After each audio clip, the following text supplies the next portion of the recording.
আসসালামু আলাইকুম বন্ধুরা, এটা হচ্ছে আমার সেই নিজের হাতের তৈরি ইনকিউবেটর। এখানে বাচ্চা খুব সুন্দরভাবে ইনকিউবেশন হচ্ছে এবং আমি এই ইনকিউবেটরের মাধ্যমে বাচ্চা ইনকিউবেশন করে একটা ব্রুডার বানিয়েছি। সেখানে কিন্তু ব্রুডিংয়ের জন্য বাচ্চাগুলোকে রাখছি।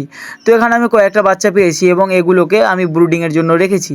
সব কিছুই ঠিকঠাকভাবে চলছে। দেখি আমি কতগুলো বাচ্চা ফোটাতে পারে। আমি মাত্র 50টা ডিম কিনে নিয়ে এসেছিলাম, যেহেতু আমার এটা ফার্স্ট এক্সপেরিমেন্ট।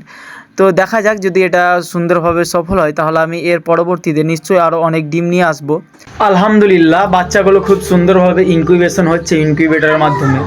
কিন্তু একটা দুঃখের কথা, ইনকিউবেটরের মধ্যে যে আমি হিউমিডিটি ধরে রাখার জন্য জল দিয়েছিলাম একটা পাত্রে, একটা বাচ্চা ঝাঁপাতে ঝাঁপাতে আমি জানি না আমার অজান্তেই হঠাৎ করে সেই হিউমিডিটি পাত্রে পড়ে বাচ্চাটা মারা গেছে। যাই হোক, এখন ওই বাচ্চাটা বাদে যেগুলো বাচ্চা আছে সেগুলো সুস্থ।